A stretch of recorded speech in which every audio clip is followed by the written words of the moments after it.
देश के 3 राज्य तो ऐसे हैं जहां हर चरण में किसी न किसी सीट पर वोटिंग होगी। ये तीनों देश के बेहद अहम और सियासी तौर पर बेहद संवेदनशील राज्य हैं। यूपी, बिहार और पश्चिम बंगाल, इन राज्यों में वोटिंग 7 चरणों में रखी गई है। सुरक्षा के लिहाज से बेहद संवेदनशील और देश के उत्तरी छोर के राज्य जम्मू कश्मीर में वोटिंग 5 चरणों में होगी। झारखंड, मध्य प्रदेश, ओडिशा और महाराष्ट्र में वोटिंग 4 चरणों में होगी। असम और छत्तीसगढ़ में 3 चरणों में वोट डाले जाएंगे। कर्नाटक, मणिपुर, राजस्थान और त्रिपुरा में 2 चरणों में वोट डाले जाएंगे।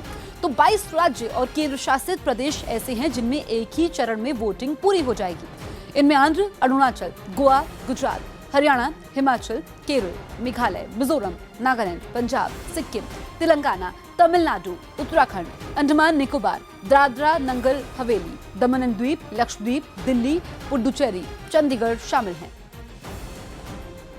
इस साल के लोकसभा चुनाव में मध्य और उत्तरी राज्यों में सबसे ज्यादा तादाद में जनता वोट डालेगी। देश का यह हिस्सा सबसे ज्यादा भौगोलिक क्षेत्र समेटे हुए है। इन राज्यों में सबसे ज्यादा 80 लोकसभा सीटें उत्तर प्रदेश में हैं, जबकि उत्तरी राज्यों में अहम जगह रखने वाले राजस्थान में 25 लोकसभा सीटें हैं।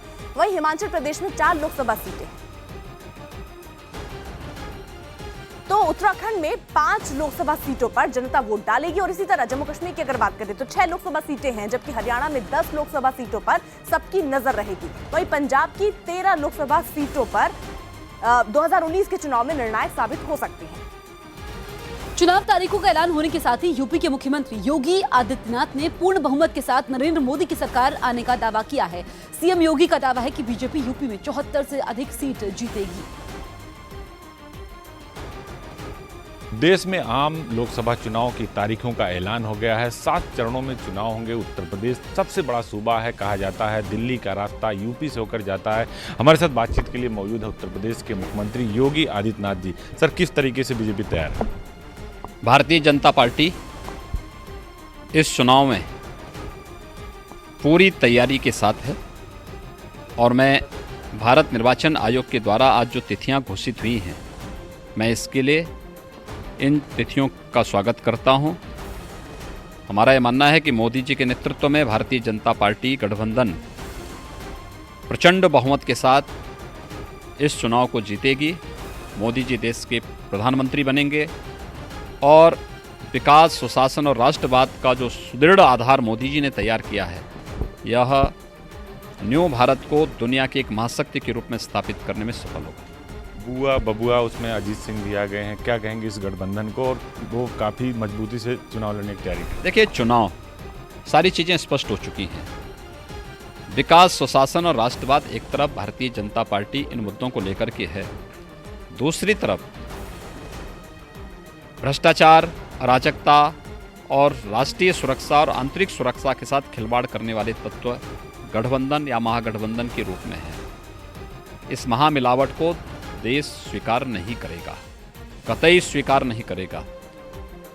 उत्तर प्रदेश स्वीकार नहीं करेगा। उत्तर प्रदेश ने अराजकता को झेला है, भ्रष्टाचार को झेला है, तबाह होती हुई जिंदगियों को उत्तर प्रदेश में देखा है।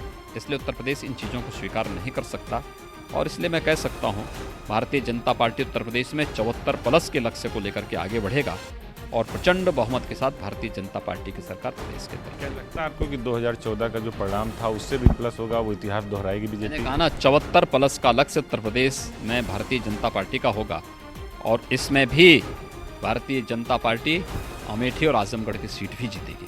अखिलेश यादव, मायावती लगातार कह रहे हैं चुनाव करीब आ रहा है तो शिलान्यास और उद्घाटन, मेट्रो पर भी सवाल खड़े किए जा रहे हैं। देखिए, जिन्होंने विकास किया ही नहीं उनको विकास के बारे में चर्चा करनी भी नहीं चाहिए।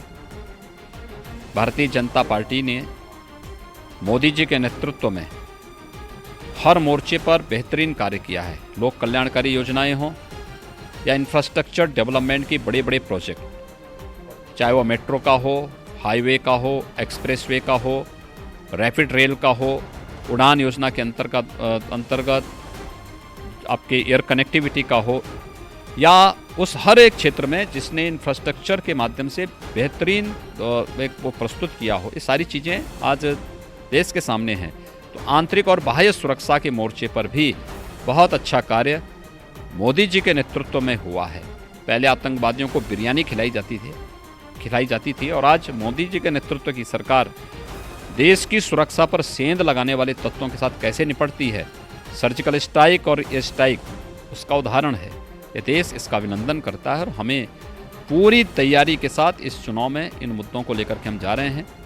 मेरा विश्वास है कि पूरे देश के अंदर मोदी जी के यशस्वी नेतृत्व में भारतीय जनता पार्टी प्रचंड बहुमत के साथ सरकार बनाएगी। एक आखिरी सवाल आपसे कि क्या उत्तर प्रदेश में कानून व्यवस्था और मंदिर मुद्दा इस चुनाव में रहने वाला है?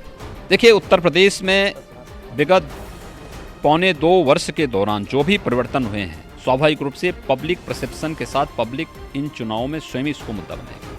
बहुत बहुत धन्यवाद। ये थे उत्तर प्रदेश के मुख्यमंत्री योगी आदित्यनाथ, जिन्होंने साफ तौर पर कहा कि ये चुनाव जो है वो विकास कर मुद्दे पर होगा और जो विपक्ष लगातार कोरी बातें कर रहा है उसका कोई स्थान नहीं, और 74+ सीटें जीतेंगे, यानी जो 73 का आंकड़ा था 2014 का उसे पार करेंगे और विपक्ष से लड़ने के लिए बीजेपी हर मोर्चे पर तैयार है।